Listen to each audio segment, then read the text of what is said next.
you do that. Thank you, Ken, and welcome everyone. I can see people are still rolling in. Welcome to Safe System Assessments training.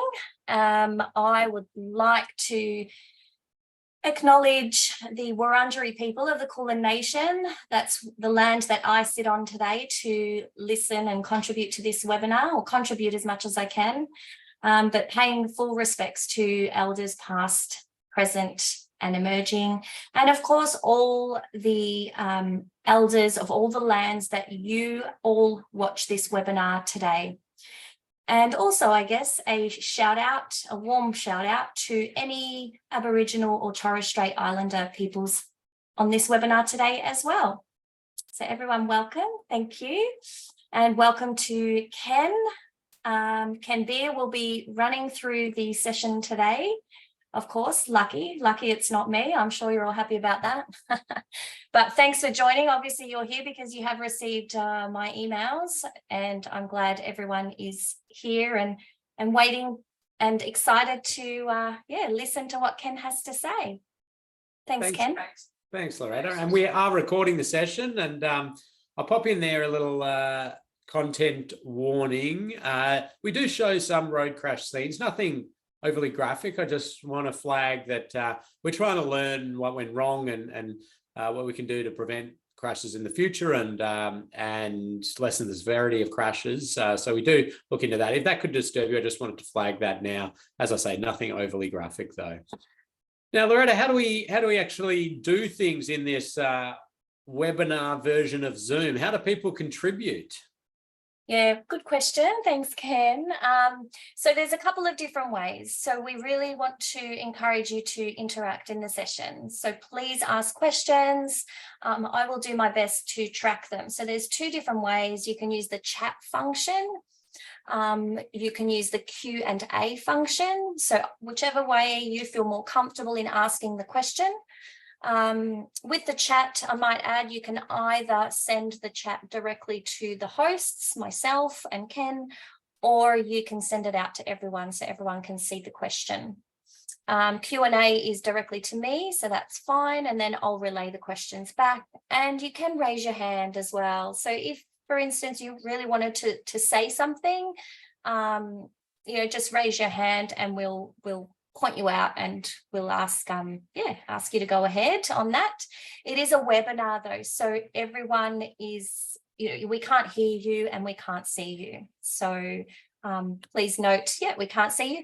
I might just add though, it's really helpful for us if you rename your name on Zoom. I can see there's a few people there with like numbers and things, so we don't know who you are. So it's really helpful for us and for other reasons, which we might cover, to know who you are asking the question. So that's helpful as well. If you can just rename yourself on Zoom, that'll be good. Thank you. Yeah, and so we really do encourage you to chat. Ask your questions nice and early as you think of them. Don't wait until I pause and say, does anybody have any questions? Because the time it takes you to type and we'll have moved on and then we're jumping back. So as you think of it, type it in. Feel free to just also put your thoughts in and share that with everybody. We don't get the luxury of the morning tea and lunch together to have those informal discussions and the like. So we have to use the chat function in this one to sort of make up for that. So feel free to do it. Maybe even try it out now. Just write in hi if you want. Now, with the IT online stuff, occasionally things go bad.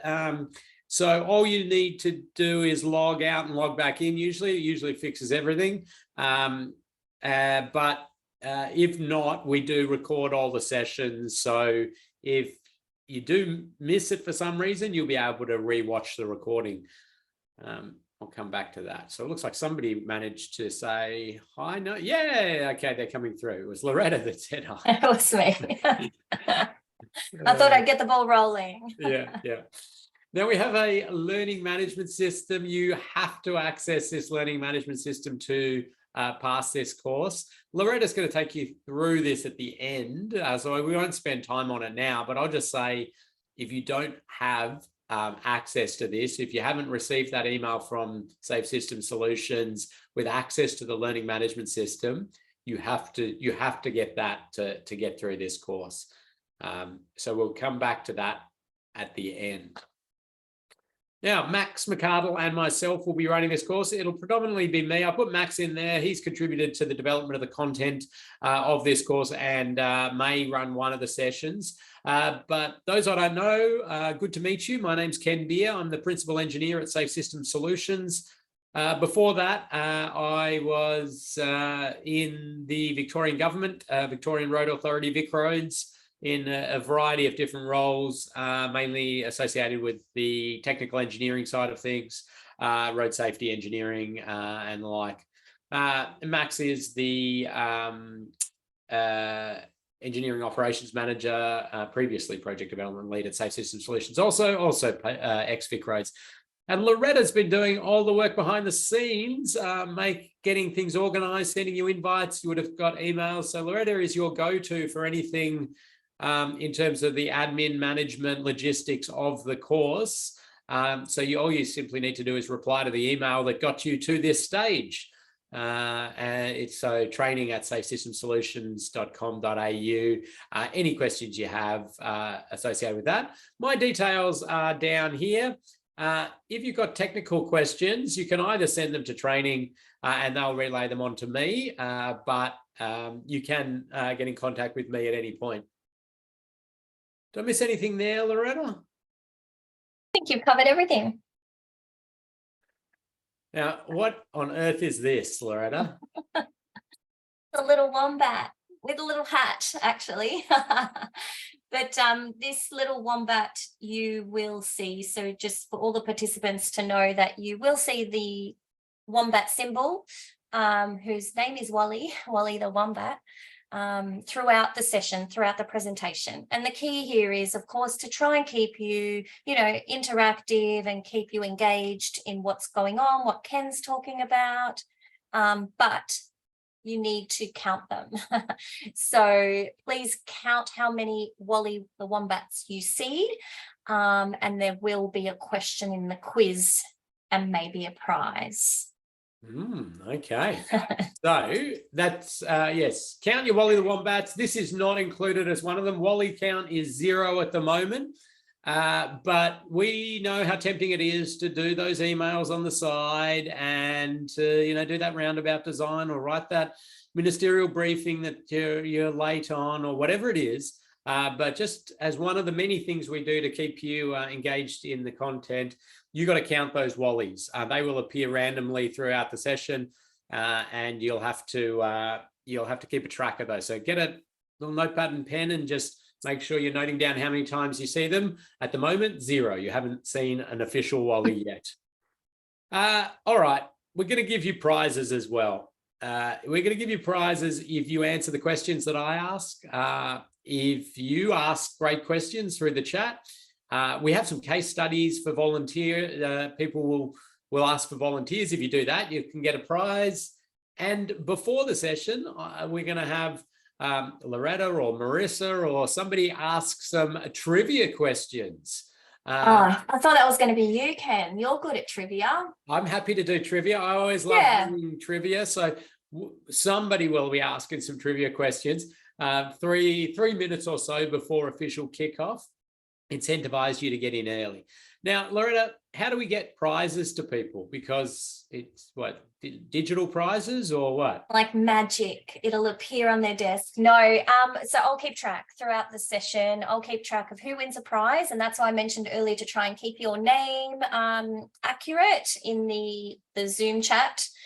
So I can see who wins a prize, and then we'll mail them out. So a little bit old school, but we will post you a little prize to say, yay, well done. And yeah, we'll follow through.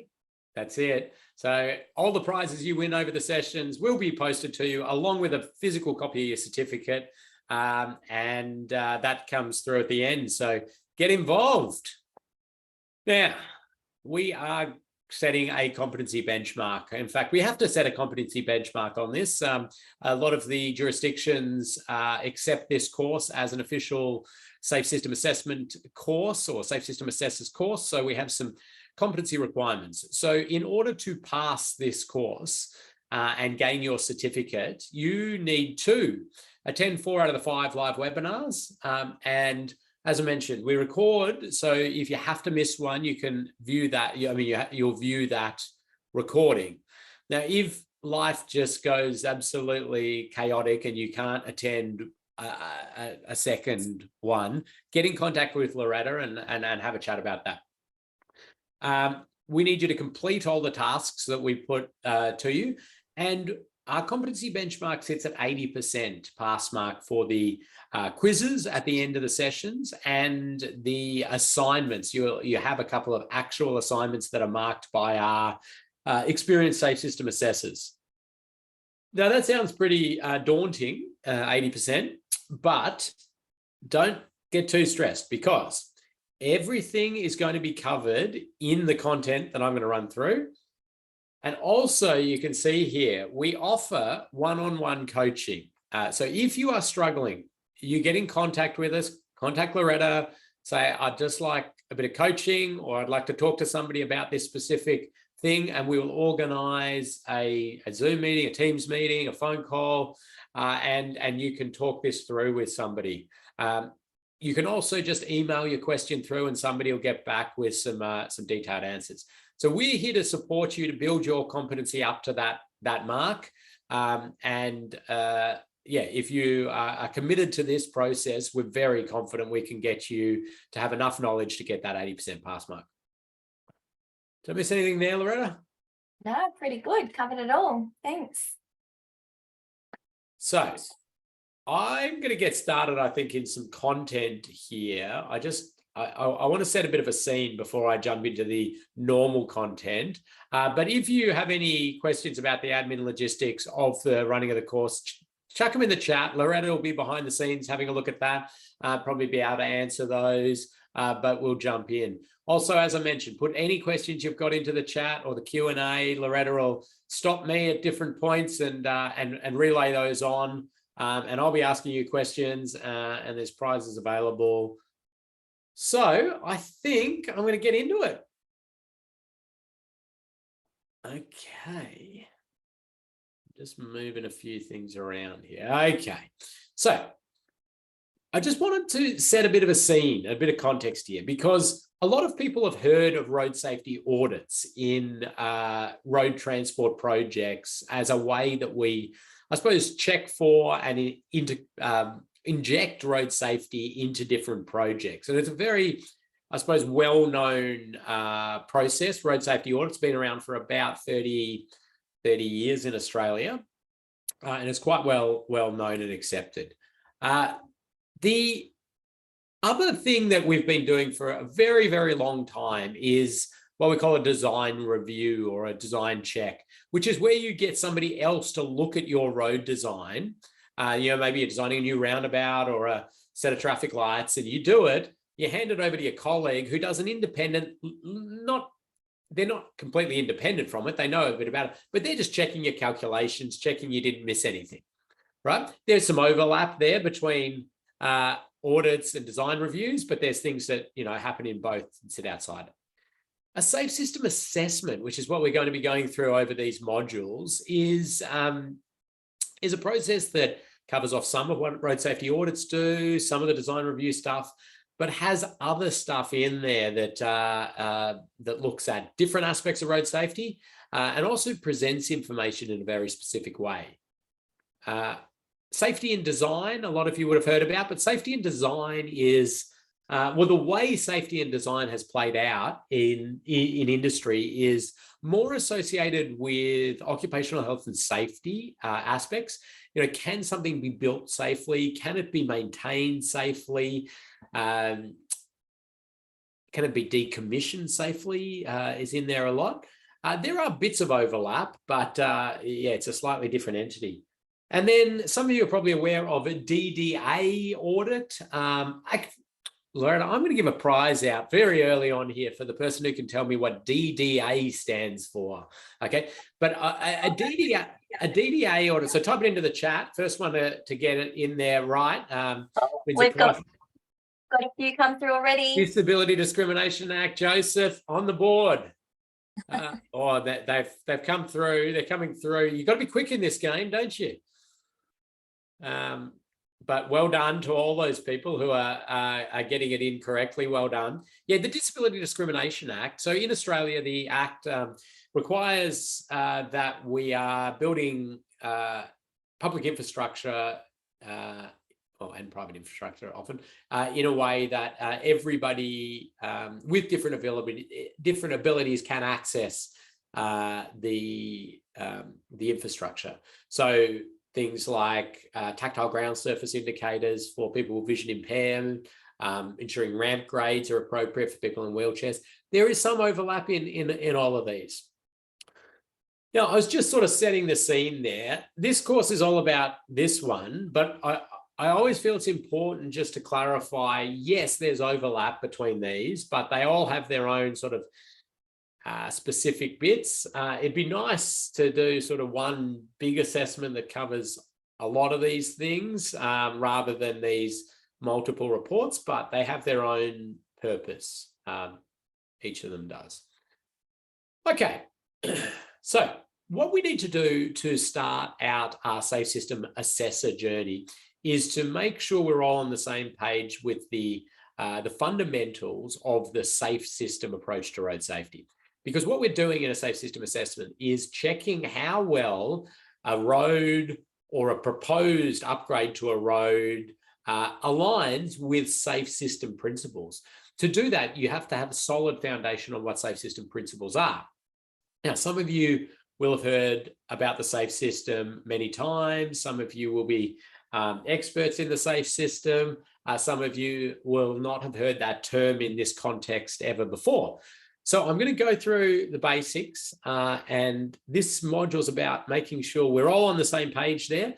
But I often do, I suppose, push people a little bit to understand some of the genuine fundamentals of the safe system, not just sort of parroting back phrases that they may have heard from people associated with the safe system. So what we're going to do is we're going to list the principles and elements of the safe system. We're going to start talking about kinetic energy. We're going to talk about kinetic energy at different crash types. We're going to then, I suppose, look back and say, well, what have we done in road safety in the past, and where do we want to be going with this safe system approach? We're going to have a little bit of a look at behavioural change and vehicle safety interventions because a safe system assessment should be holistic. Yes, we have a lot of focus on the road infrastructure, the design of the road itself, but we also want to think about the humans using that bit of road network and the vehicles using that and how they interact and how we can get safety benefits using a number of levers. And we're also going to talk about why speed is so critical to the safe system approach. Right. Wally, there you go. Example. Your Wally count is 1 at the moment. And that's it. No more Wally help from Ken. Okay, for the rest of the course, but I just thought I'd show you that one. Okay, so you will be operating under some road safety strategy. You may or may not know you are operating under a road safety strategy, but the federal government of Australia has a road safety strategy and action plan. Each jurisdiction has one as well. I've popped a few of them on the screen there. They all commit to the implementation of the safe system approach to road safety. Okay, so you can dig into those, you can have a good read of it. But I can tell you now, if you're in Australia or New Zealand, you are operating under the safe system approach to road safety, and that is how we have all agreed to attack this huge problem we have of death and serious injury to our community in staggering amounts. It's a huge epidemic in terms of the health issues it causes to our community. People often don't think of it that way, but it is. It's exactly what it is. It's a health crisis that we have on our hands and it's people being killed and seriously injured. And we know ways that we can significantly reduce that. There's lots of challenges in implementing those, but there's also some challenges in us calling it out. And safe system assessments are ways that we have the ability to assess and call out things that are deficient in terms of protecting our community while they travel on the roads. So we're committed. Like, there is no questions at all that the safe system approach is the way the federal government and all of the states and territories are operating in road safety. We're committed. And what has then happened is, because of those commitments at a strategic level, ministers signing off and chief executives all signing up to these things, lots of local governments making their own strategies that commit to the safe system, people sort of said, well, how do we know whether we're actually doing this safe system stuff you speak of? And the answer to that is very complex. And one way that we can help is to do safe system assessments. And I feel that you already know the importance of being able to assess something for its alignment with safe system principles because you signed up for this course. But I did chuck this slide in just to show you what the different jurisdictions are doing in terms of those commitments to safe system assessments. Okay, so you'll see there that we've got commitments from the Queensland government in the TMR road safety policy that says safe system assessments will be done on all infrastructure projects that interact with the road network. We're seeing local governments such as Gold Coast putting similar things in their particular plans. And so some really good stuff there. New South Wales has committed to safe system assessments. New Zealand has been in there for quite a while doing a lot of that. Victoria has some specific dollar thresholds that trigger safe system assessment requirements, as does South Australia.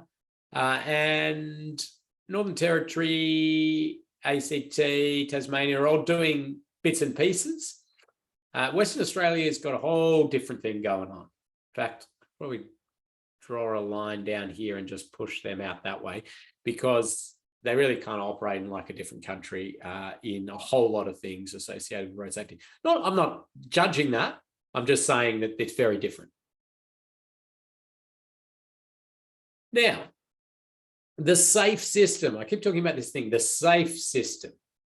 A while back, this diagram was developed, and it was the first thing that was committed by the federal government of Australia for, this is the safe system and this is how we are going to operate in road safety. In fact, I'll give a prize here for the person that can guess at the year that the federal government committed to the safe system approach. Now, by the way, you don't lose any marks or anything in the live session, so feel free to guess. We only mark you after the session in the quizzes, so just go nuts, have a guess, throw out any year you want. You might as well, you're the closest going to get a prize. And let's see how we're going.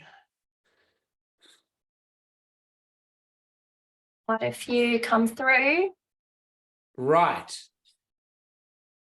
So, well, because Joseph got the last prize, I'm going to give Joseph a little spell there. He's hit the nail on the head. First guess, right on the year, 2004. But I think closest from that was... I think it... Oh, no, we had a second 2004 come in late.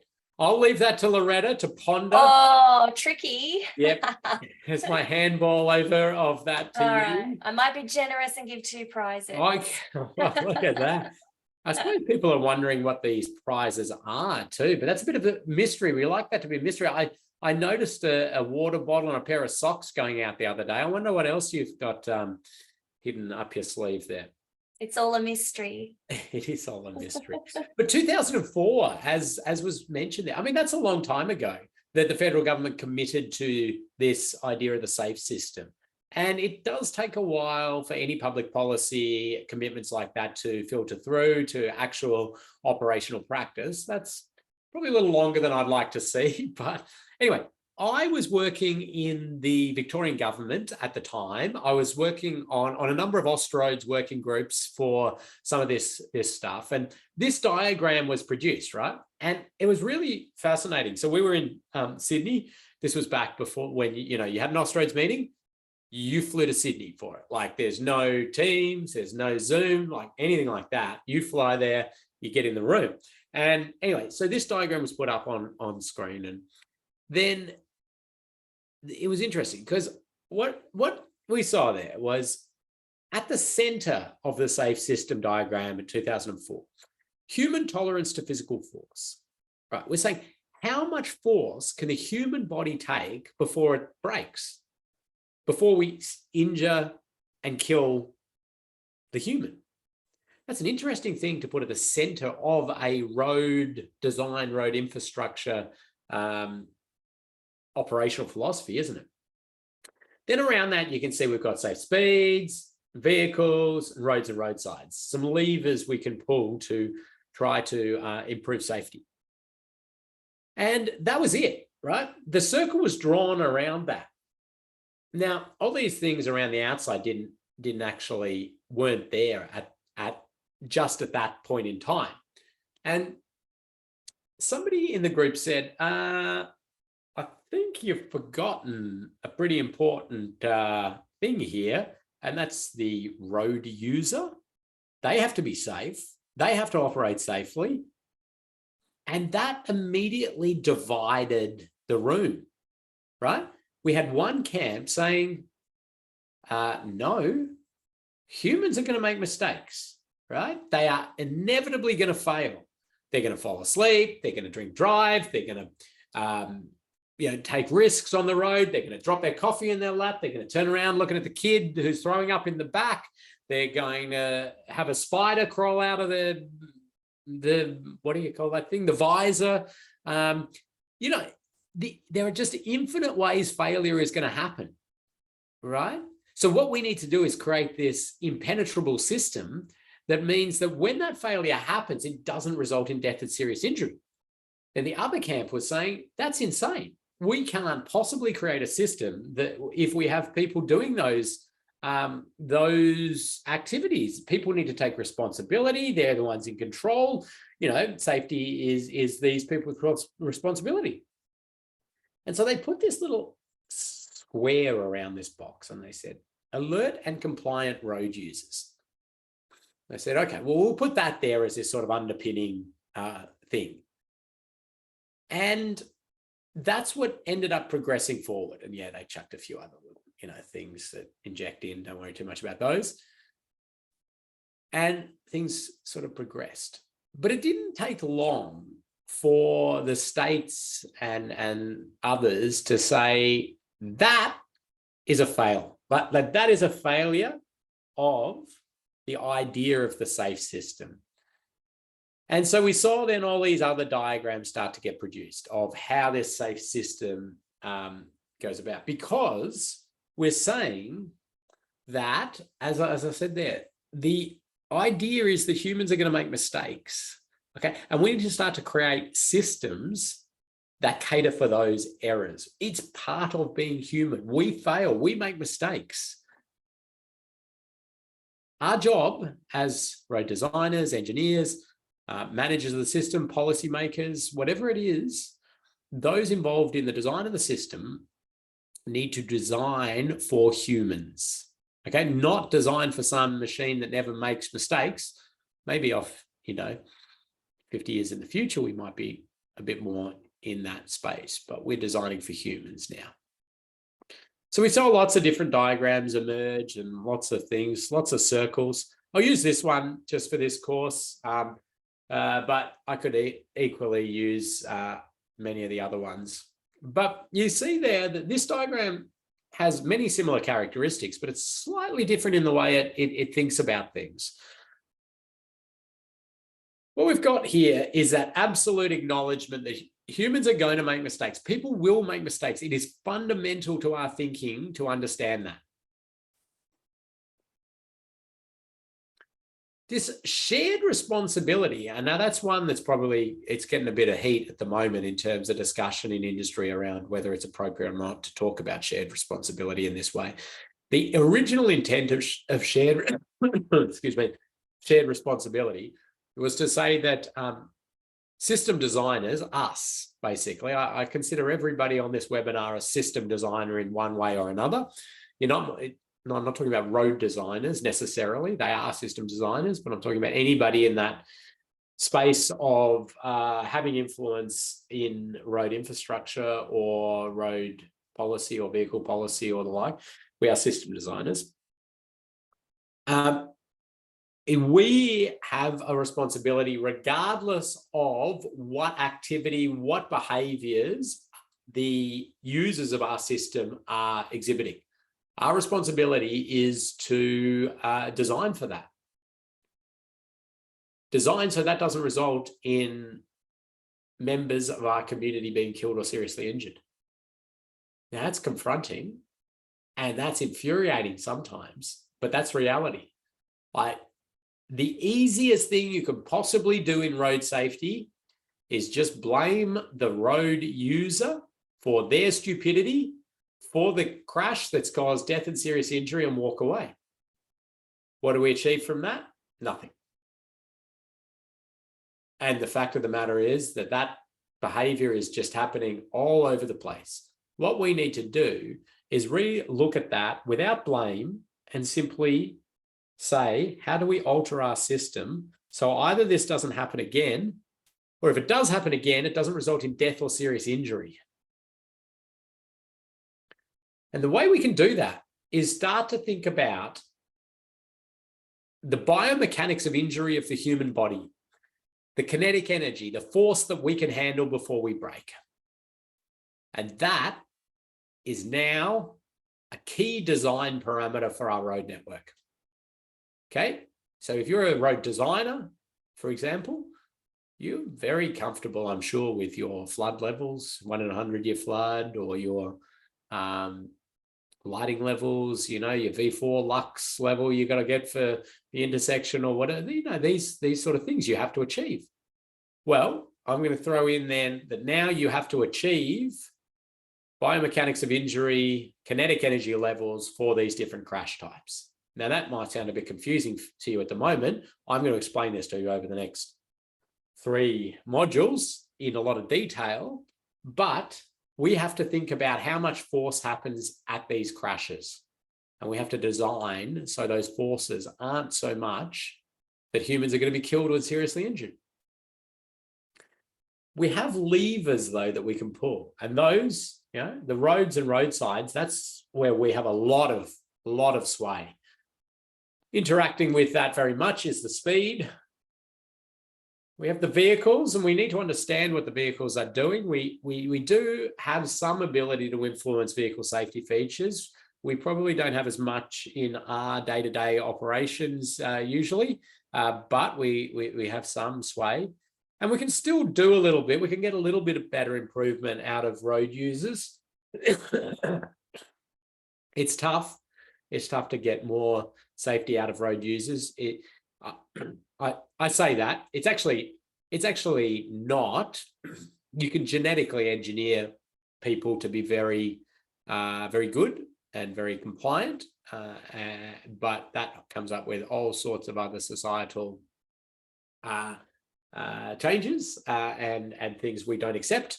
So that goes into a whole philosophical debate that I'll have to have a sit down and a coffee and a long philosophical chat with you next time I'm in your city, if you'd like to chat about that. But the reality is we've got humans as they are.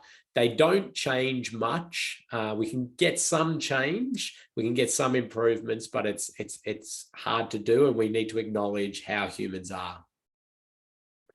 So really, those key principles are pretty important. Now, different jurisdictions slightly tweak the wording of these. Generally, these are the principles everybody accepts. They word them slightly different. Don't get too stressed about that. Just remember those key principles. Now, I should have said earlier, we do give you a little convenience break in these webinars. So I'll give you sort of 3 minutes around half time for you to have a stretch, fill up your coffee and the like. But I'm going to keep plowing ahead now. I want to talk about safety culture. So I'm going to jump out of transport, because we look at transport in a way that's very specific, and we've grown up with it, and it's sometimes hard to, I suppose, get our head away from that. I'm going to take you to manufacturing. I'll take questions after I sort of finish through this safety culture description, Loretta. So I want to take you to manufacturing, like, I don't know, production of something, widgets. Well, we're going to produce widgets, right? Let's go back in time. And we'll go back in time to a time when, there were factories and they were fairly open systems. And I mean by open systems, I mean, workers were sort of, anybody, they'd go out, find people off the street, come and, work here. All right, can you do some cleaning? They had kids in there doing cleaning and different things. Now, there was acknowledgement of the dangers of this. And people were told, okay, this is really dangerous in here. Don't put your arms in here, and be very careful with going near this area, and watch these crushing bits and the like. And they said, so you got to be really, protect yourself here, because it's a dangerous environment. Now, that's what we call a pathological safety culture, where we know it is an unsafe environment, and we push the responsibility for safety to the individuals using that system. That's what we call pathological safety culture. We elevate up from pathological to a reactive safety culture. And that's where those problems that we know exist, and those areas of high risk we know exist, are rectified. And we know they exist because they've killed people, they've ripped arms off, they've had very bad injuries happen at these locations. So a guard is put in place, or you don't let people in a certain area, or maybe you don't let kids clean these areas until the machines are shut off, whatever it is. But you're doing that as a reactive way. Then the economists get involved, and they go into what we call a calculating safety culture. And that's where somebody will come in and analyze, all of these factories and say, well, you're losing productivity. You're losing productivity from times the machines are down, when there's limbs stuck in there and we've had to stop production, payouts to the families of workers that have been killed in the machines, and these sort of costs. If we invest some money in making things safer, it's actually going to produce economic benefits, or financial benefits in terms of widget production. So it's a good investment to invest in safety. And maybe back in the day they said, well, listen, if you invest £30,000 back then, you will get £90,000 in increased widget production over the next 10 years. And we've calculated that as a benefit cost ratio of 3. That's a calculating way of approaching safety. But then you elevate up from that, and you elevate into what we call a proactive safety culture. And that is where the required level of safety is set very high level of safety. And widget production can happen up to that level of safety. But as soon as you tick over the very high safety requirements, widget production stops until we get back in that safety envelope. So safety is setting the preconditions there for widget production. Of course, you're seeing this analogy play out in roads in your mind. I hope you are. And then there is significant investment required in maintaining that proactive safety culture. And that's not just maintenance of the actual assets, the machinery, the safety equipment and all of that, but it's also maintenance of the culture and ensuring that we have that practice continued. So where do we sit with roads? Well, it's complex. I mean, we could probably draw some sort of bell curve around where we actually sit with our decision making, our investments and the like. We certainly have pathological elements. We know there's unsafe areas out there on the road network. We give licenses to people. We say, it's very dangerous out there. You are responsible for your safety and the safety of others, right? And push that responsibility to them. We're reactive. We certainly have a process of addressing sites of fatalities, multiple fatalities. We also integrate within that often a calculating black spot style approach.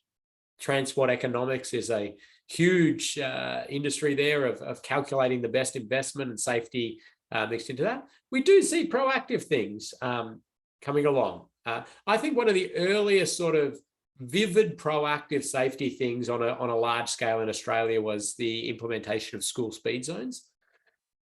And why I say that, it's just such a vivid example of proactive rather than calculating, is because if you undertake a standard road safety economic assessment of school speed zones, they are a bad investment.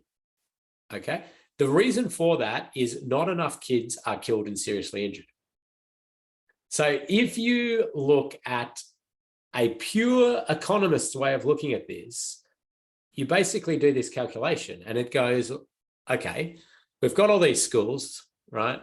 This is before they have school speed zones. Cars are going past and a certain number of kids are being killed and seriously injured. Let's put in school speed zones so we'll lessen the risk around schools. Okay, so what is that going to cost us? Well, that's going to cost us some money in terms of the physical infrastructure, the signs and the like, but it's going to cost us because each car moving through and each truck and motorbike moving through that area is going to go a little bit slower. So let's work out how much time extra that costs them. So let's add, whatever it is, 3 seconds, 5 seconds for each vehicle at each school speed zone for the times it's in operation over the whole school term, and add up all those little collections of time. And you get a big pool of time, right? Then you take that time, you multiply it by the average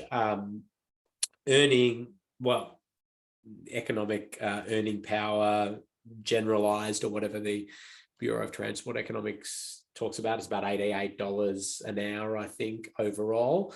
You multiply that by that, and you get this massive sum of cost in terms of productivity of the economy as a result of that change. Then you go and you say, right, how much do we value a kid? Somebody put $1 to that, right? And they do that. They put $1 value to a child. And they say, okay, we're going to put $1 value of $3 million or $5 million to a child. How many kids are we going to save through this initiative? And they say, well, the risk goes from here to here, and that'll probably play out as a reduction of this many kids being killed. And then you take that benefit and you divide it by the cost, and you've got a benefit cost ratio, and it comes out, and it's a bad investment. But how grotesque is this for us to say, well, we can save some kids, but it's really not worth it from an economic perspective. We don't accept that. Absolutely not. And we say, no, we're going to do it because it's the right thing to do. We're still moving people through there. So that's, an example, I think, of where proactive culture has played out. Okay, there's still improvements and things that can be done better, but I think we've got some hope there. There's also, we're seeing continuous road safety barriers being rolled out on some major high-speed roads. I mean, that is to a degree proactive because, okay, there's a little bit of calculating it, but it's proactive in the sense that you're not specifically targeting locations that people run off the road and then putting a bit of barrier in. That's reactive. Okay, proactive is just going, the physics of this doesn't make any sense unless we put a continuous barrier system. I'll talk more about that later. But what we're talking about is a safe system really sits in these up here. These are our safe system. This is what we're aspiring to. It's going to take us time to pull things up here, but that's what we are aspiring to in a road network perspective. Now, Loretta, were there any questions that have come in at this stage? Yeah, so we did have a question earlier, just before this slide, from Joseph. And the question is, in designing the system so that people can't die or get seriously injured, could we inadvertently be encouraging more reckless behaviour? Yeah, okay. It's a good question. It sort of comes down to what we call risk compensation. And most of the studies around risk compensation in the transport and road network environment don't show any major alignment with that. Risk compensation it exists, but it really doesn't play out in terms of death and serious injury in the studies that have been done in roads. Now, I say in the studies that have been done, it's always worth monitoring this. I think there's elements we need to be aware of from certainly complex vehicle features coming into play at the moment, and autonomous driving, all of the adaptive cruise control and cars that are sort of driving themselves, and how much attention are drivers taking on the road. But from a physical infrastructure perspective, it's actually it's decoupled from the safety task. So what I mean by that is, like, if you put a barrier system in, people don't take less risks driving because there's a barrier system there to protect them if they leave the road. If there's a roundabout at the intersection, they don't take less risks because they know it's a safer treatment there. So the physical infrastructure is certainly decoupled from that. I think where we get more into play is in this vehicle safety intervention, it's vehicle safety features one. It's very complex. Good question though, thank you. But I'm going to ask you a question. I reckon we might have a little quiz that is in one of the polls. And if not, I'll just ask the question as it is. Do you want me to pop this up, Loretta? I'll pop it up. Yeah, that'd be great. Thanks, Ken. Okay, so hopefully that's coming up on your screen. Don't worry if it's not. Yep. But there's only two questions. One that you should know from what I've told you already. The second one you won't know. It's just for you to guess about Usain Bolt. Now, remember, you're not being marked on this. This is just to get you interactive, get you thinking. Have a go at it. I'll give you a couple of seconds while I take a sip of my my coffee here to get rid of my little cough.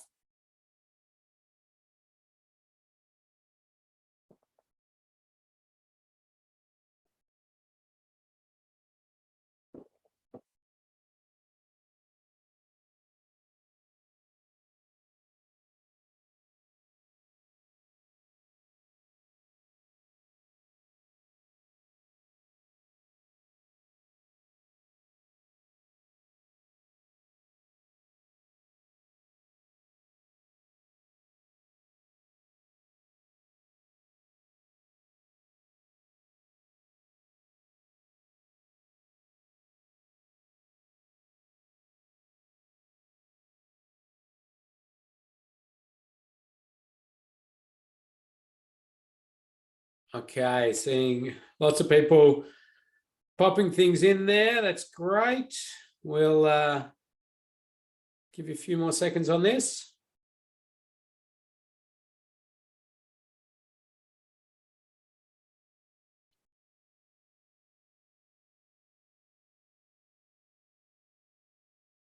Okay, don't worry if you close the poll. I'll go through it again shortly. It doesn't, it's just a little bit of interaction. I'm going to give it 5 more seconds. 5, 4, 3, 2, 1, and end poll. I'm going to share the results. Let's see how we went. So which of the following is not a key principle of the safe system? Lots of you on the right track there. Like, we're not aiming for no mistakes on the road because, that's just not going to happen. Humans are in control of the system. Mistakes will happen. It's just a pipe dream if you think we can get no mistakes happening on the road. What we want to do is minimize mistakes and manage mistakes. Okay. And the next one, Usain Bolt. So what speed was Usain Bolt traveling when he crossed the finish line in his world record 100-meter sprint? I think it was in Berlin when he did that. What are we going there? 24, 34, 44. There's people on 34 or 44. Well done. Some of you probably doing back of envelope calculations, 100 meters, 9 point something seconds. How fast is that? You've got to factor in acceleration at the start. And he was going about 44 kilometers an hour is the answer, or somewhere around 44 kilometers an hour. So thanks for participating in that little poll. Why on earth am I asking why, what speed Usain Bolt was traveling when he crossed the finish line? Well, the reason I ask that is because I want you to now imagine that we park a Toyota Camry, maybe let's make that a 2015 Toyota Camry. We park that at the end of Usain Bolt's lane, and he runs along and he's going at 44 kilometers an hour and he slams into that car. Will he survive? Well, he will survive. Partly because he's very well built for physical force. He's a strong guy. But also because the human body has somewhat evolved to withstand running into solid objects off the pace of our own legs. That's about our physical threshold to force. That is the biomechanics of injury threshold for the human body. Now, we have that information in a bit more of a scientific way. For collision speed here, and the chance it will result in death for a car, passenger vehicle, hitting a pedestrian. And you see they're around 10 or 20 kilometers per hour. It's pretty likely when a car hits a person, could be any member of our community, it won't result in death. If that happens around 60 or 70 kilometers an hour, we're pretty certain it's going to kill the pedestrian.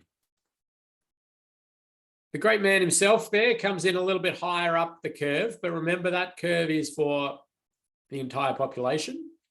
That's his running speed there. You can test out your own biomechanics of injury threshold, human tolerance to physical force, by running at full speed at a tree. Should you want to do that, you will survive. You'll probably hurt yourself in the short term. You'll knock yourself out, probably break some ribs and limbs, but you will inevitably survive and recover to lead a normal, healthy life. Or the odds are that you'll do that. Okay? That's a threshold speed I want you to get into your mind. Now we have, actually, I think I got a little video just to show you. Hopefully that one streams through. That's what we're designed for. We can run into solid stuff like that. He broke some ribs. He came back the next year, won the gold medal. And that's what we're built for, at just up near our threshold. Any questions coming in there? No questions. Okay. Don't worry if the polls didn't pop up. Some firewalls occasionally block the poll screen popping up, depending on what your organization's firewall settings are. We don't have anything that's part of your marking your or anything like that. It's just a little way for us to interact. Okay, we have this biomechanics of injury data for a few other crash types. This is side impact crashes. We have what we call the bullet vehicle in a crash, that's the bullet vehicle in a side impact crash because it's the one that does the damage. This would be target vehicle in that crash scenario. And we know for a right angle, a T-bone direct crash, we've got the collision speed, and that's bullet vehicle speed. And we've got fatality probability, which will be for driver in this case, or passenger if it's a right angle crash from the other side. We know around the sort of 30, 40, 50 kilometer per hour, it's fairly survivable. Up around that 80, 90 kilometers per hour, 100, it's unsurvivable for a direct right angle impact crash. The head-on crashes, we know those sort of 50, 60, 70 kilometer per hour are survivable. Up at that 100, 110, 120, unsurvivable for a direct head-on crash. Now, that's actually the speed of each vehicle. So some people will say, oh, the forces must be, doubled then. Well, the forces aren't doubled. The forces are, the forces are only doubled if, like, I don't know, you were standing in the middle and two vehicles crushed you from both sides right at the same time. Or if you were in a tiny little smart car traveling at 100 kilometers an hour and you were struck by a B double and pushed back at nearly 100 kilometers an hour.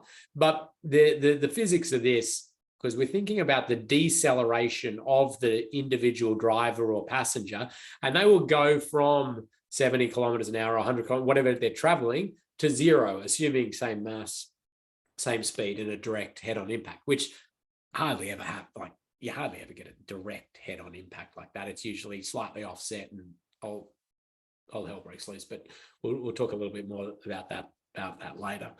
But what we're seeing now is we're sort of getting a bit of a gauge for the amount of force that humans can handle in different crash types. In the learning management system, you can get a PDF copy of all these slides. You'll see this little symbol appear sometimes. If you want more information on a topic, a little bit more description, sometimes a little video and things like that, you can click on that for a Safe System, a snippet that we put out there. But in this, what we tend to do is draw a line at that 10% mark. And some really important figures are 30 kilometers an hour for pedestrians, 50 kilometers per hour for side impact, 70 kilometers per hour for head-on crashes. The 30, we also include generally cyclists as well, because they're fairly much as vulnerable to injury, and the forces are generally the same as for pedestrians. Yes, a bike helmet can help a little bit, but it's generally in the same range. So why did we pick this 10% line, or why did they pick this 10% line? Well, it's a point where things start to go really bad really quickly after this. It exponentially starts to kick up after this point.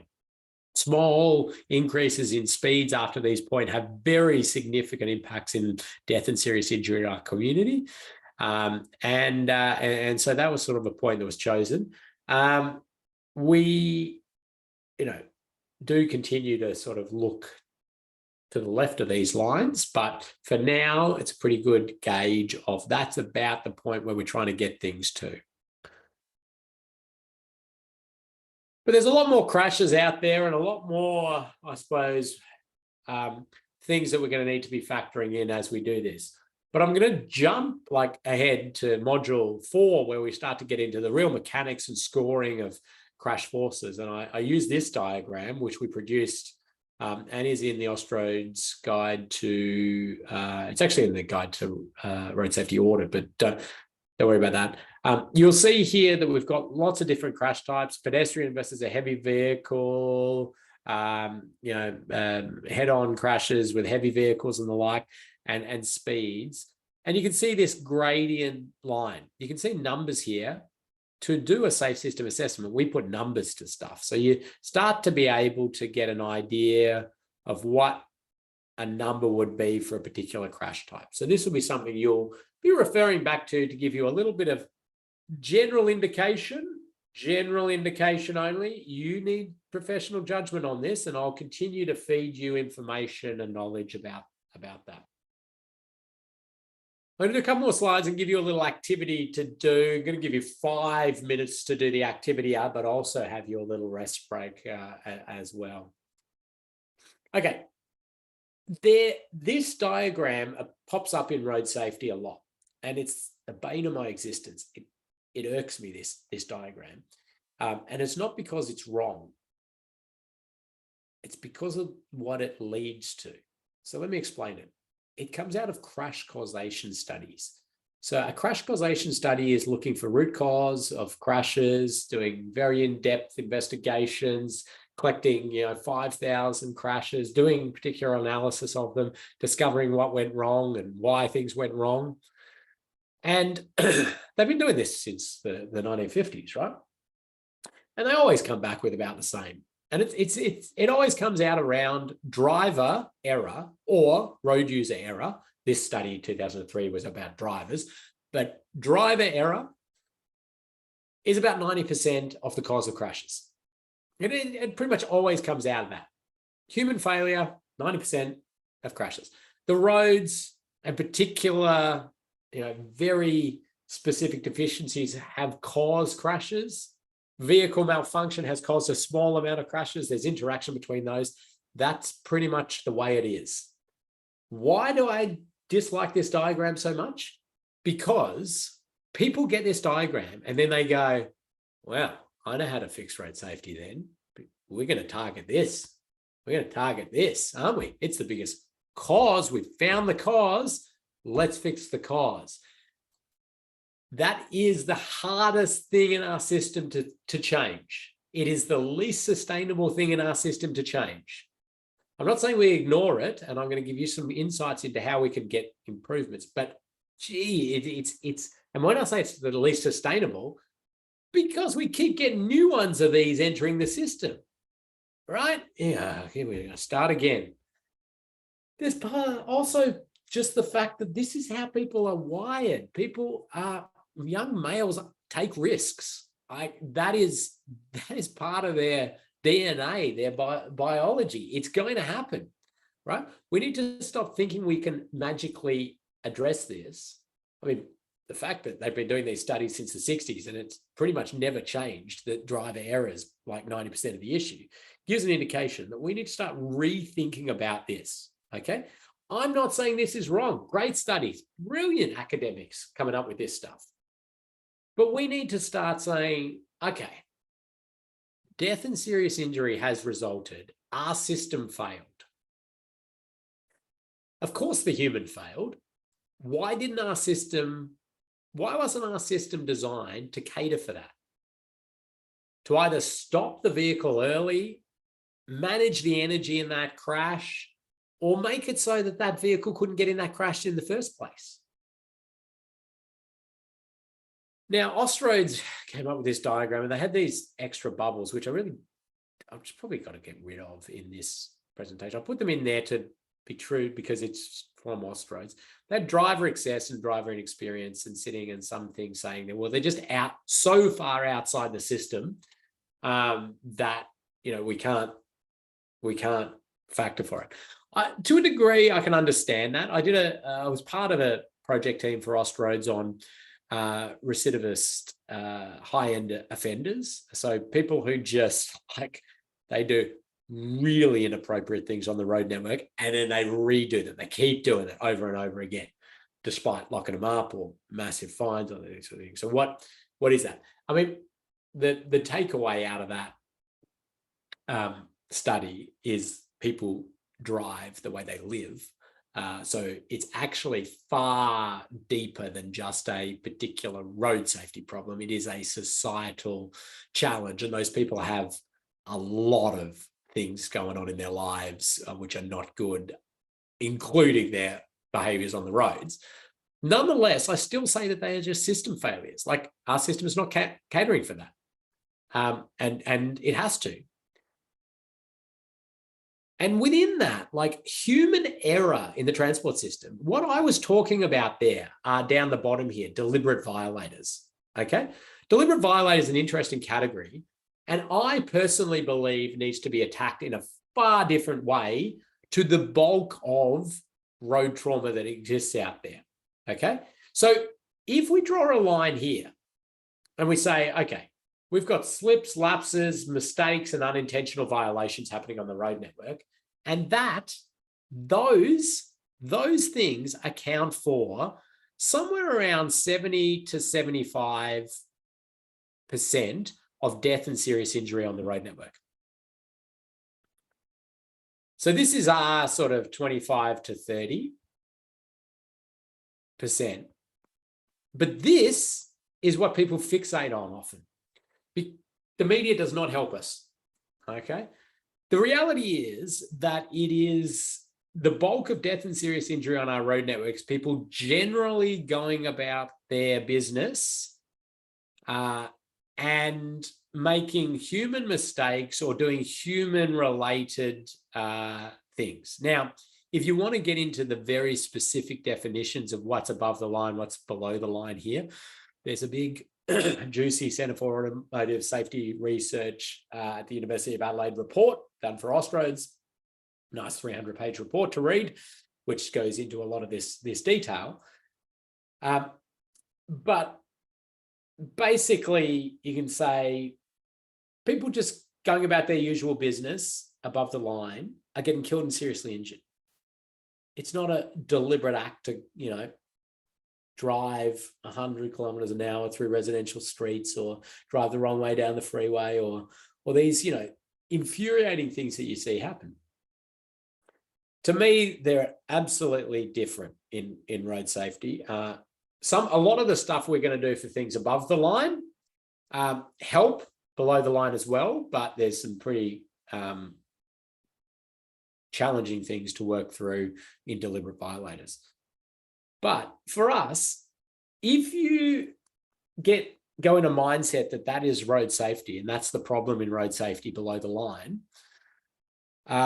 it lends itself to not doing anything substantial with infrastructure, with vehicles. Vehicles it does a little bit, but with the infrastructure certainly. But we can have massive benefits above the line. Okay, time for that coffee break. What I'm going to give you is 5 minutes. Now, it's going to be another poll I'm going to pop up. Let me explain what you're going to do. And remember, you're not being marked on it. So if your poll doesn't pop up, don't worry too much. But what it is, it's a little mix and match exercise. I'm going to say there's a traditional way of thinking about road safety and there's the safe system way. And I just want you to match. So from victim blaming, we're now thinking about, it could be an effort to create a forgiving environment or maximizing safe mobility or whatever you think it is. I'll put this up as a poll. If your poll doesn't pop up and you want to participate, you can just write in the chat 1A, 2E, 3B, or whatever it is. Remember, you're not being marked. It's also, this one's a little bit tricky because some things could probably go to multiple spots. So again, don't get overly concerned about it. And you've got 5 minutes to do this. And also have a stretch, fill your coffee up, and we'll get back into it in 5 minutes, if that's all right, Loretta? Sounds good. We'll see you in 5 minutes. Thanks.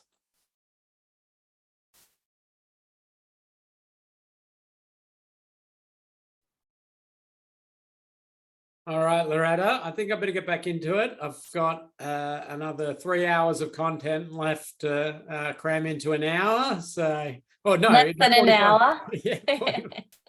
All right, I'm going to end the poll now. I'll give it 5 seconds. Didn't quite get as many responses in. I think people were filling up their coffee. And that, actually, instead of sharing the results, I think I'll just show it on screen. It'll be a bit easier. As I say, don't get stressed if you didn't quite get it aligned because some could go to many places. So we're moving away from a victim blaming or blaming those that have made mistakes to recognizing human error and trying to minimize its consequence, understanding we have a shared responsibility. So education and compliance has been a big focus in the past, and it's going to continue to have initiatives and investment, but a lot more effort going into creating this forgiving system. Forgiving meaning that when people make mistakes, it doesn't result in death or serious injury. The system has been designed to cater for that. So the focus from crash reduction to now thinking about, well, how do we minimize and manage crashes? So consequence and severe injury minimization. For pillars, action independently, well, we talk about like jointly interacting pillars and optimizing what we can get out of the system. And going from a mobility safety balance, finding that right balance between moving people quickly around the network and, just killing enough that we're accepting as a society, to saying, no, safety, and we'll maximize how much we can get out of the system in terms of mobility around ensuring people get to places safely. I think Ian Cameron, a Western Australian, is a little while back now, he made this statement on a UN platform stage. We need a paradigm shift in road safety policy to stop the road death epidemic, and we need it now. It's unrealistic to expect that education and enforcement alone will bring the needed step change. Even road users who know and follow the rules make mistakes. The safe system creates an environment in which simple mistakes will no longer kill or seriously injure people. Okay. A little bit of one to get you back in after your break there. Here's a bit of road. We're into the infrastructure thinking now. You can see a central barrier system has gone in there. Central barrier system in flush narrow median.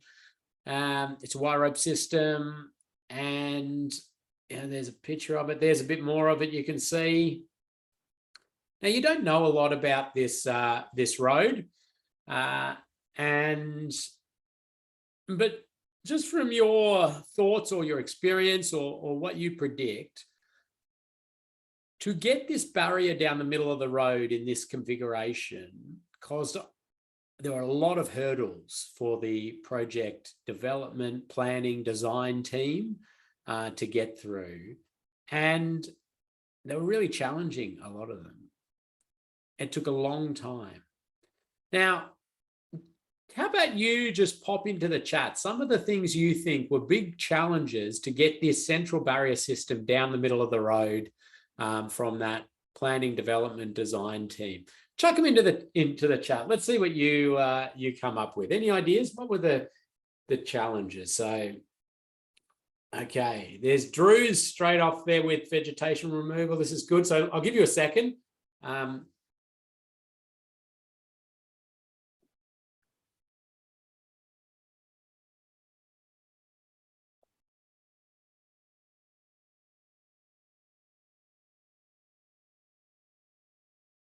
Oh, wow. Lorraine, we've got a good group here.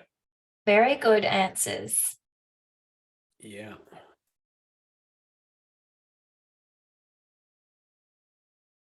Okay. So I'm just going to go through a few of them. Well, Drew was in first, so prize for Drew for just being quick. So vegetation removal to allow widening. Yes, so there was a little bit of widening and there's challenges associated with vegetation. Joseph in there on costs, and costs is always a good answer when you're talking about constraints in terms of infrastructure. Cost will always come up as well. Now, Jess has put a very interesting one in there, deflection areas. So, and hello, Jess in Queensland there.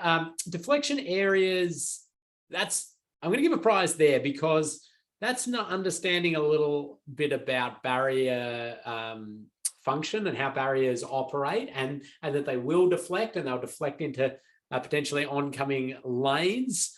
And that was a really fascinating year of design review committee debate, because this barrier system will deflect into the oncoming lane on certain crash types. So a vehicle hits there at about a 25-degree angle, it's probably going to deflect a little bit into the oncoming lane as it breaks away the posts and deflects into that area and comes back. Because that did not meet standards, right? it says barriers shouldn't have things in the deflection area, including the oncoming lanes. The whole project basically couldn't happen because they couldn't afford to widen further, and there were some native vegetation issues and the like. And there were people saying, well, you can't do the project. And I was just like, so we're going to have a white line, or two white lines, barrier line, over not quite meeting this minor requirement. It just was ludicrous in my mind. Anyway, a very good one that was brought up there. Oh, gee, lots of things coming in here. Wow. Okay, I almost can't keep up. I won't go through all of these, that's for sure. But thank you to those who are putting them. Sight lines, always a good one to think about when you're putting barrier systems in. Are they blocking sight lines? Turning movements. Okay, so Alan, and g'day, Alan. Turning movements, very interesting one when you're putting central barrier systems in place, thinking about how vehicles will turn. I think a prize-worthy one there. Land acquisition, lane widths, maintenance of the current asset. So that was a huge one as well. The maintainers of the pavement and the like say, well, how do we do this? Like, you can't put that barrier system in there. We can't put vehicles onto the other lane to pass us when we're fixing potholes and doing these sorts of things. How do we do this? Lane closures, earthworks, oh my gosh, wonderful. Because those were all things that had to be worked through, plus a whole lot more. How do you do enforcement of this? What if the bush is on fire over here? How do you get over there? We can't. The list goes on, and what we are trying to do is change the look and feel of our road network to make it much safer. It is change. Change is hard for people to grasp, and it often comes with different challenges. We need to respectfully work through all of those because they are legitimate things for us to work through. But we really want to sit up and say, well, hang on, is this a safer scenario for the traveling public than not having it there? And let's work through little challenges as they come up. But the reason I pop this up as an example, one, because it's always interesting to see what people come back with, and you're a very good group in understanding some of the challenges. If you do a road safety audit on a job like this,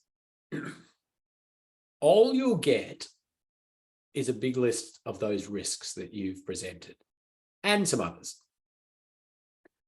And that's a very good thing to do, but it does give the impression that this is a high-risk job. Okay? There is nothing in a road safety audit that is there to tell you how good a job this will do at improving safety. That is not in the scope of a road safety audit. Auditors just identify risks and risk rate them. A safe system assessment, on the other hand, is something that actually quantifies, are we improving alignment with safe system principles? Are we going to get better outcomes as a result of this? And then we'll also list some of those challenges and things that might need to be improved as well.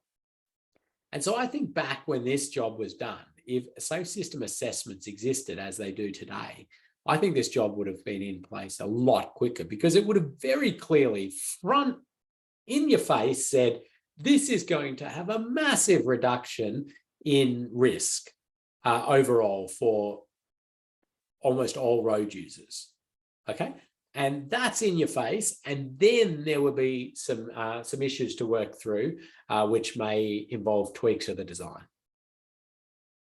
So safe system assessments have that significant advantage. I believe, unfortunately, road safety audits hamper innovation a lot of the time. They shouldn't, but they do. I think safe system assessments foster innovation, foster change, help us move forward in changing our road network. Of course, that one was hit.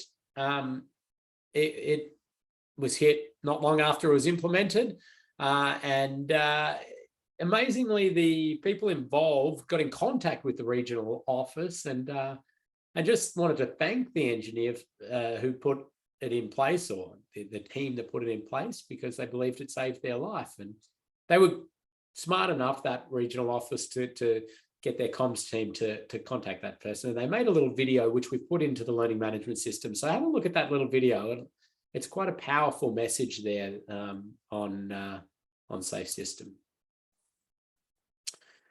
Okay, let me jump through, just touch on road users and vehicles, and a little bit of a reminder on well, basic physics with speed, and then we'll finish by setting up a platform for next session to talk about roads and lots of detail about roads and road design, road management, and the like.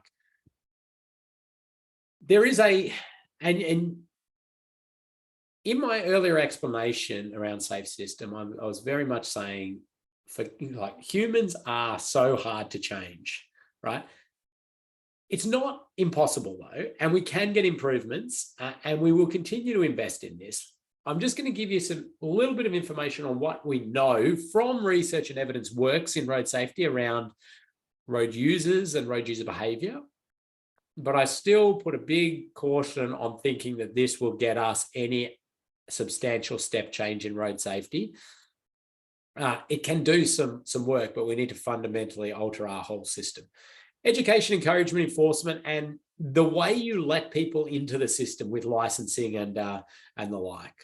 These are things we know you can use as levers.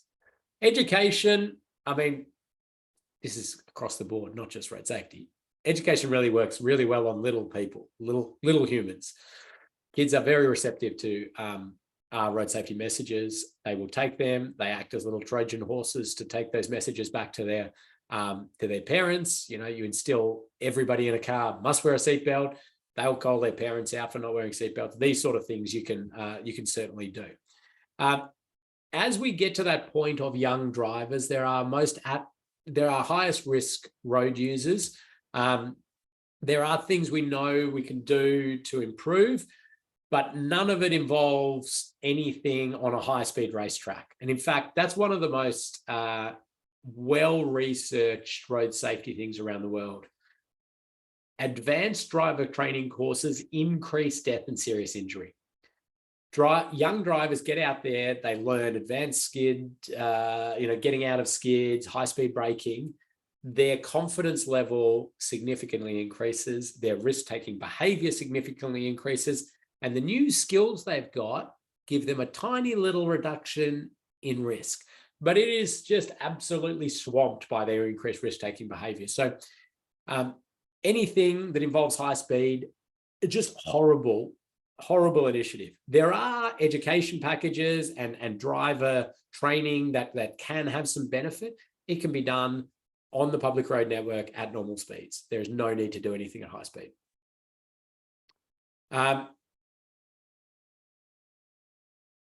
In terms of messaging, education, marketing, and the like, there's a key thing that you need to get your head around in road safety, and it's the difference between individual risk and collective risk.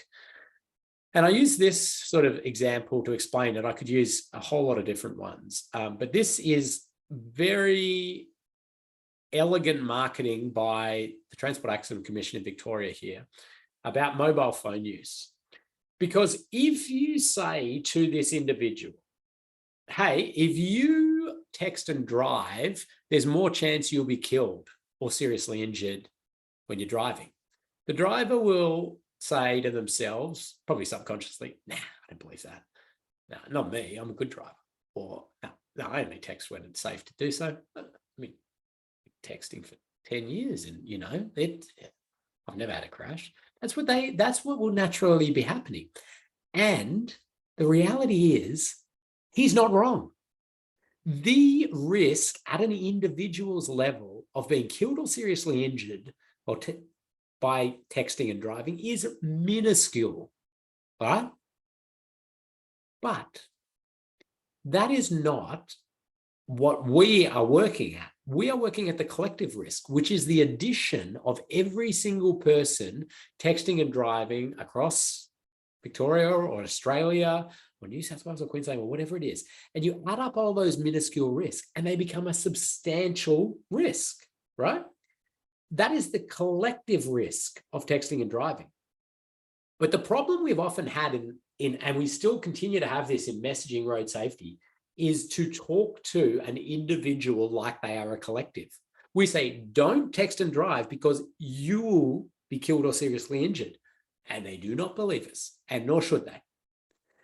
But there is hope, because you say, do not text and drive because your kid will text and drive. Nah, now we're into something. Okay, we've found a lever. They don't want their kid to text and drive, so they must have some belief that there's a risk associated with this, but it's not going to be for them. This plays out with speed limits in an amazing way. Going out there, 100km/h road, we're reducing the speed limit to 80 for your safety. They will go, no, you're not. You're doing it for revenue raising, or you're doing it for, yes, I've driven this road for 40 years and I've never had an issue. It's all those people who don't know the road or whatever, the message is you hear them all the time. Okay. It's the wrong message, right? The message should be, we are reducing the speed limit for, well, pick anything else. Climate reduction, like tailpipe emission reduction, the protection of wildlife, protection of kids is a great one. Always just run with that every time. You're pretty safe in road safety and getting your messages through, but really not for their safety as an individual. So what works is continual education of key messages, combining with other partner activities. So if we're going to go out on and trying to educate on speed, you get speed enforcement happening, you can get other speed activities. There's a lot of the community very activated to improve road safety, often because they've personally been touched by trauma. Our job is to ensure that they are investing their time, effort, and money often in evidence-based things. It's tragic to see these people who are spending their time and their money for things that we know is either just does not work in road safety, or sometimes makes things actually worse in road safety. And so our job is to try and assist with that. Graduated licensing work. So graduated licensing is basically restricting heavily what people can do as they enter the licensing system, with L plates, P plates, and those sort of things, and then easing those off as they graduate through the system. Education targeting especially motivated groups, parents. I mean, you can target parents, just explain to them the car they're driving is very safe and the car their kid is driving is a death trap, and they should swap. Those sorts of messages can start to resonate. Action programs, I'll talk about that a little bit more later. Okay, things we know don't work. I think I've mentioned a couple of these, but fear tactics doesn't really work in terms of changing people's behavior on the roads. So you can scare the hell out of the public with very graphic ads and showing them horrific scenes.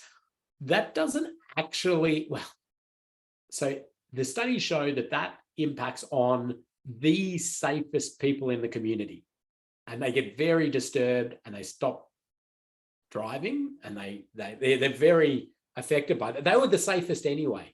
The people who you're generally targeting with these are not affected at all. Don't believe it's going to happen. Switch off. Okay. Where fear tactics can actually play a decent role in improving safety is setting a platform for legislative change. So if you're going to have big changes in the way you enforce or new rules or the like, you can set a bit of a platform with fear tactics. We talk about skill-based driver training. It doesn't work, makes things worse most of the time. One-off events, you don't want to do a one-off road safety event. Think about coordinated efforts.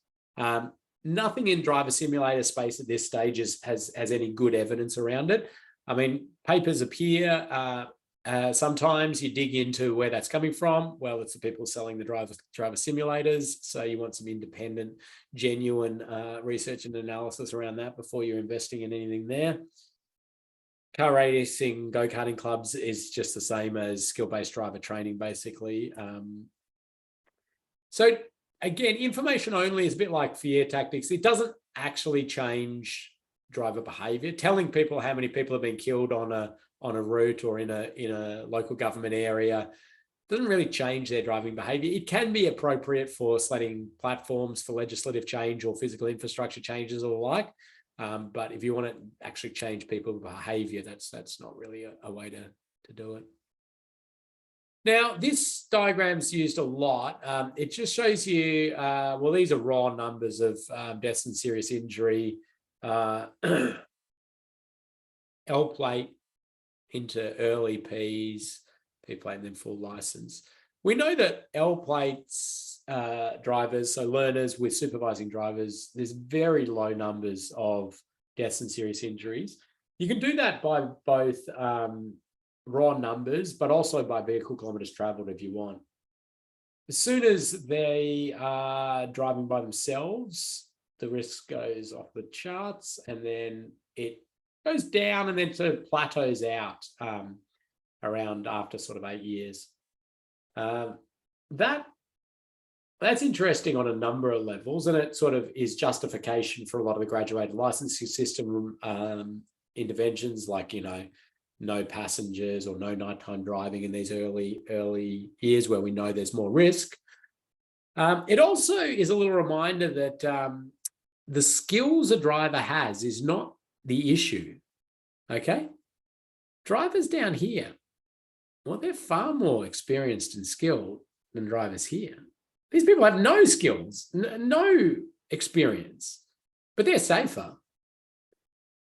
So anybody who says to you it's all about skills in driving, it's not, right? There's a whole lot more going on to that. Encouragement is an area that I think is not utilised well in road safety, and we should do more of it. There's a number of initiatives coming out at the moment.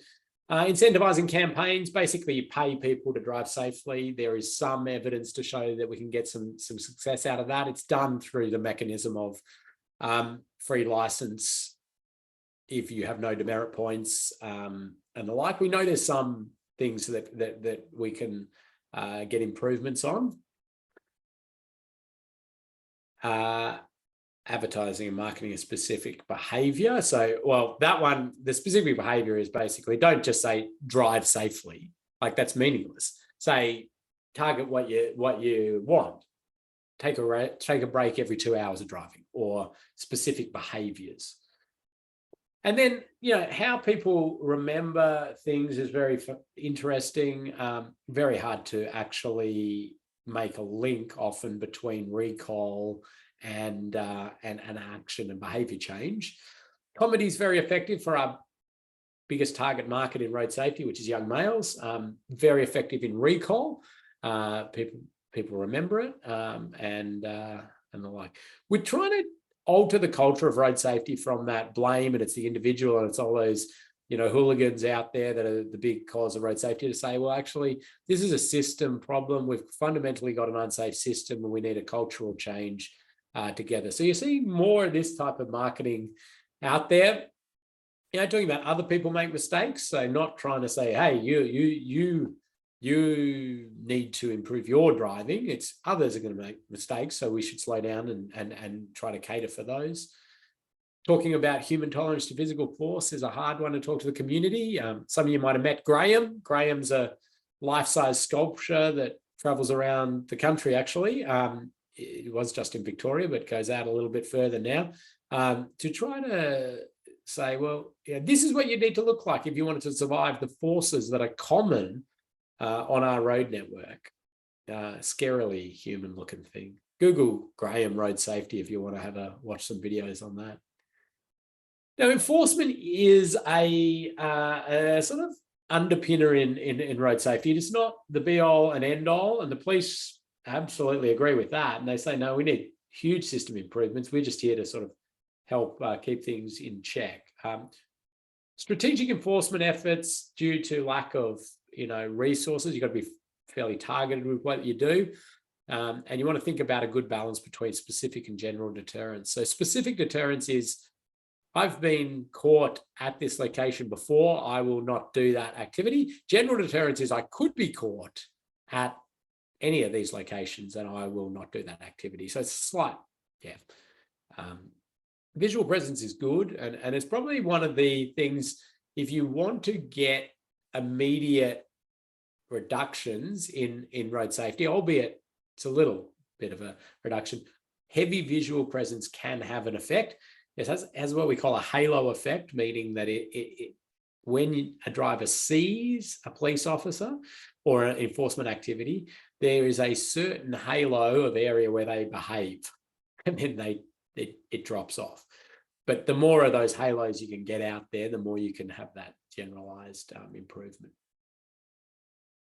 But of course, enforcement technology is coming on leaps and bounds. We're able to do lots of camera activities, point-to-point camera systems, and in-vehicle enforcement and regulation activities, such as alcohol interlocks, where people have to blow into a device and not have alcohol in their system in order for their car to start. We can certainly do speed interventions in cars, setting maximum speeds. I mean, I think it's Ford's MyKey, which has been around for 10 years at least, which is basically, you can have a red key that you give to your kids and it sets all these controls in the car, maximum speed, traction control always on. You can even set maximum stereo volumes and these sorts of things. And then there'll be a key that's unregulated. These sort of things are existing, have existed for a long time. We could certainly do speed interlocks. This is my VicRoads car from about 15 years ago. And it's got a device in it that tells me the speed limit, beeps at me if I'm going over the speed limit, like a lot of cars off the production line do now, but this one's centrally monitored.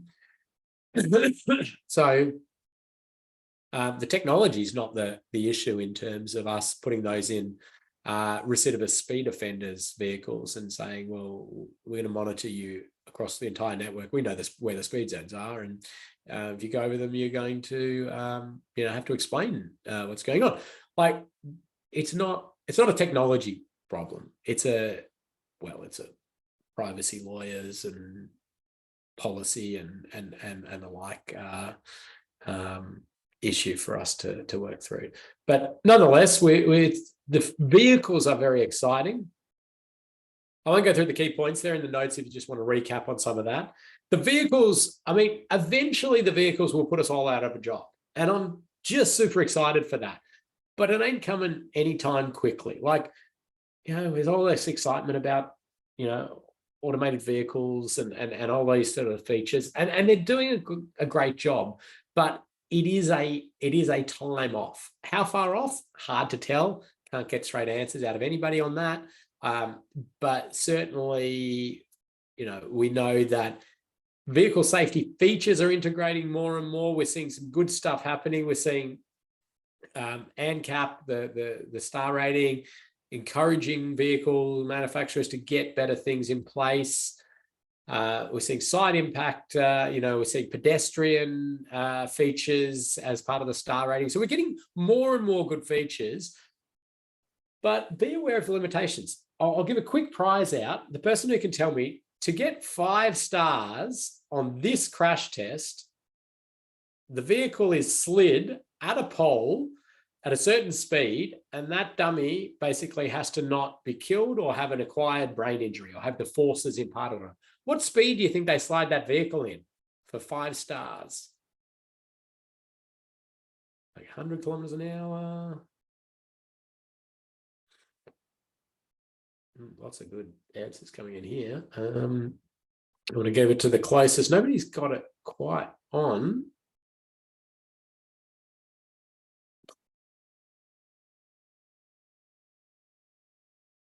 Catherine's close, 35.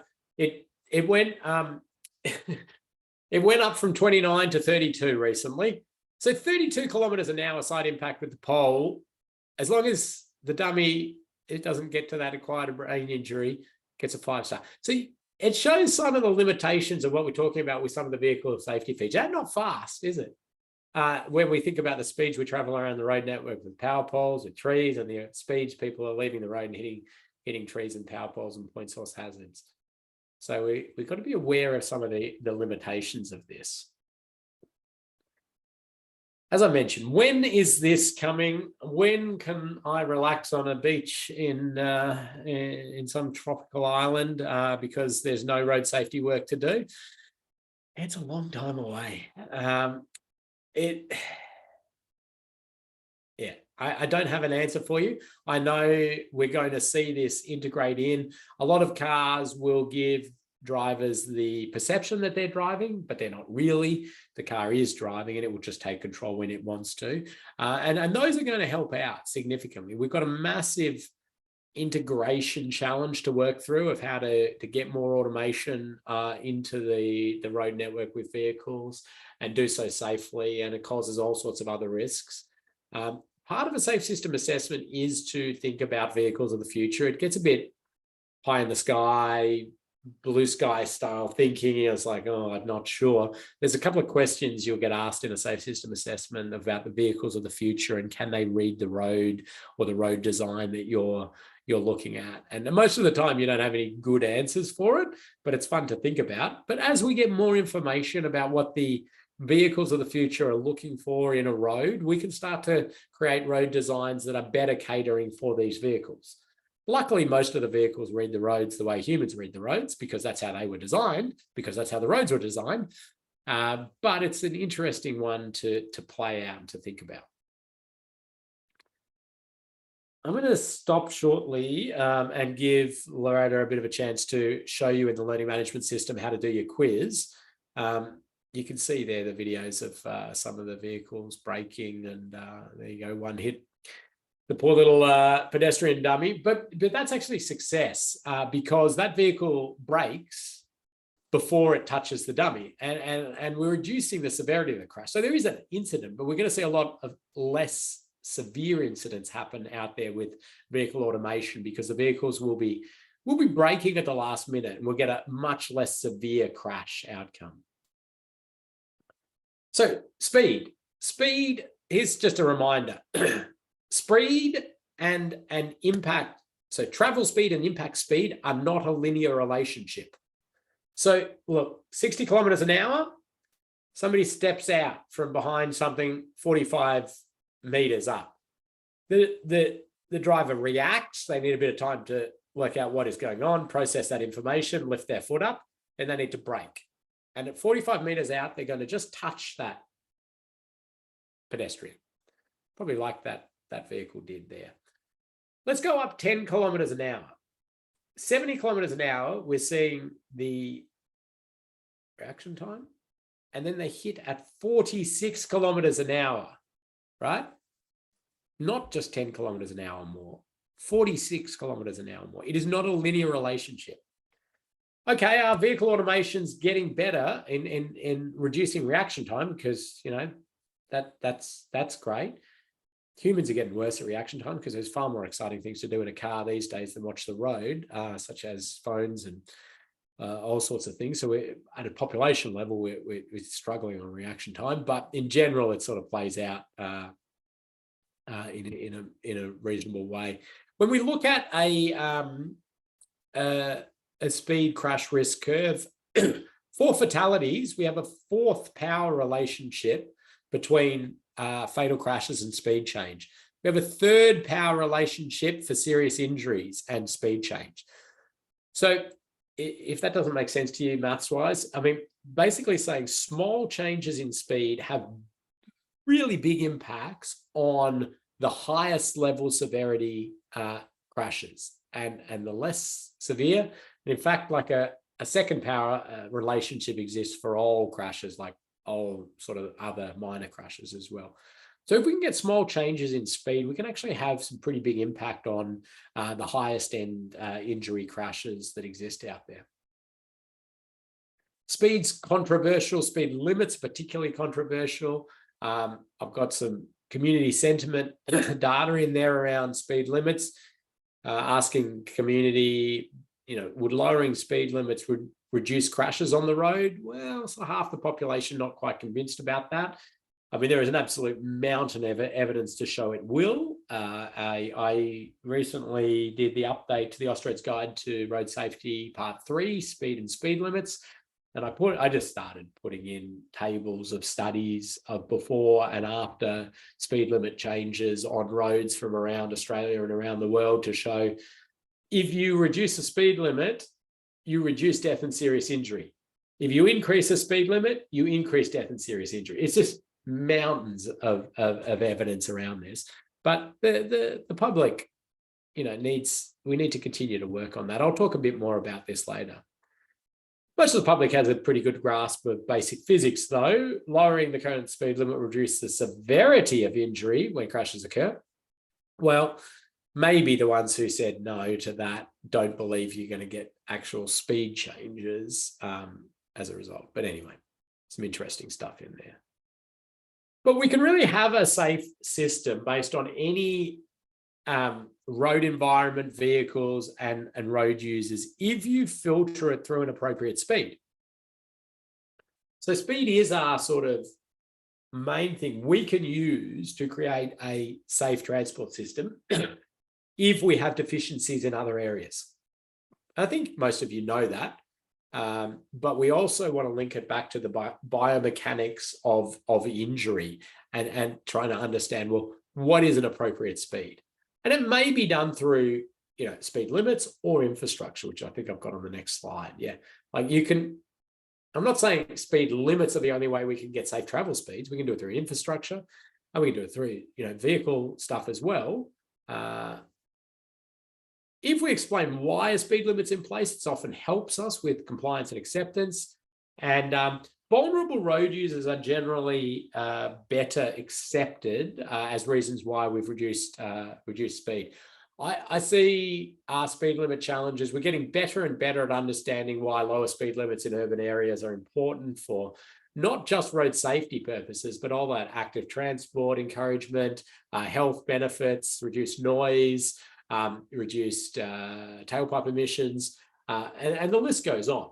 And in urban environments, this seems to be getting more and more traction and more acceptance. It's still got challenges, but we're getting much better at that.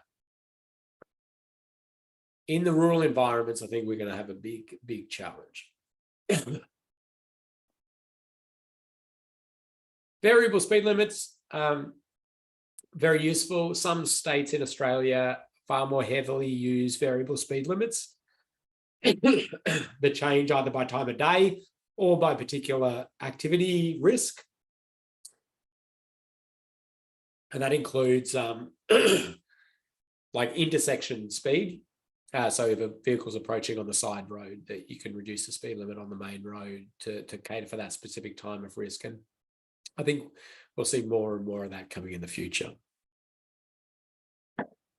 Okay, I think that's probably a point I better hand over to Loretta, and I'll remember that I will start the next session with the last few slides from this session. So that's on Friday. I'm going to start with the formula for risk next session. But I wanted to give Loretta time now to take over the screen and show you in the learning management system where to find the quiz that you're going to have to do and make sure you've got access to the learning management system. And Loretta has nicely stolen the screen and I can see the dashboard. So well done. Thank you. Thanks, Ken. I thought we lost a few participants there for a moment. We weren't getting any questions, but yeah, thanks again for everyone's contribution. And I've got a long list of prizes that we will collate obviously at the end of module 5 and once you've completed everything, so you'll receive those. So well done. But this is the learning management system, otherwise known as LMS. You may have heard us refer to that. This is the dashboard. So once you log in, you come to the dashboard, and of course you'll have maybe one course, safe system assessments, or multiple courses if you've done multiple courses with us. So you just click on that and you select the course that you are going into. So today we are, of course, doing Safe System Assessment July. So I'm going to view that course. So it brings you to this page here. So it gives you a little bit of a welcome. And in here, of course, you've probably already seen it, but if you haven't, here it is. The link to the webinar, you're already here, so you've done well so far. There's more course information. Again, the agenda, if you lost that on your emails, it is in here, so you can see, you know, the next date that it's on. The next one is on Friday. If we go back, and a little bit of an introduction. So if you did want to click on there, have a little bit of a read from Ken, and you can, of course, write your own little introduction to introduce yourselves in the course. There is a little bit of a video here if you want to do another sort of look through that video. Resources, which Ken may have referred to. So if you click in resources, and there's quite a lot of documents here that you can run through, which will help you understand throughout the course, of course. And we'll go back there. And then, of course, there's the module 1 tile. So throughout the course, all the modules will start appearing as we go through. As we get closer, you usually have access to the next module the day prior. So today's module 1, and this is what you need to focus on, of course. The presentation is there. There are some videos which Ken did refer to earlier. I think it was the Melba Highway example. That's right. So that, yep, so that is there. So there's a few videos that you can watch to get more of an understanding. And in here, most importantly, you do need to do the quiz for today. So there is a quiz with all the questions, and I hope you also were looking for those Wally the Wombat throughout the session. And that might be a question in that quiz.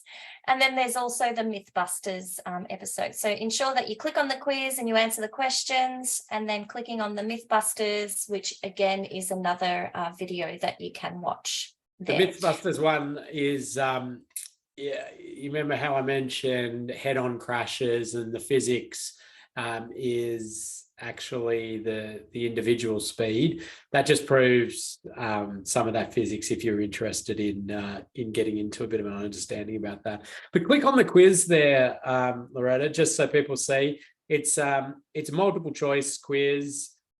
You have 3 attempts, so if you do get less than your 80%, you're allowed to have another go at it. Now, the reality is you need to finish all the quizzes before the end of the course. We suggest you do it fairly quickly. There's just a little disclaimer question in there to kick it off, but you can see there multiple choice questions, and it's about the content we covered. Knock it off, finish it as soon as you can, but you'll need to finish it at some point before the end of the course. And as I mentioned, if you're really struggling with any of this, get in contact with Loretta, or if you have trouble accessing the learning management system. But otherwise, log in 3 minutes early before next session for a little bit of trivia, give out some prizes before we even kick off. Good way to start a Friday. So I'm looking forward to that one. Thank you for your help. Thank you, Ken. Thank you, everyone, for attending today's session. Thank you. I was just reading whether there are any comments. Joseph did have a question there. Some of the questions weren't covered in today's session. They should have been. The questions in the quiz. Yeah, they could have been. I'll just go back and I'll log in quickly and just double check that. If there's one that either wasn't covered or sufficiently, we will probably. If you can't, it's fine. If you can't finish it, don't worry, because Ken can always cover that question in the next module on Friday. So you've got time to finish the quiz, in other words. Yeah, so the quiz is from the content from today's course. The little polls we had pop up, they were just, it won't have been necessarily covered in that. It's just from today's content, you've got that quizzes. Get in contact if you have any issues. Otherwise, see you on Friday. Perfect. Thank you. Bye all. Bye, everyone.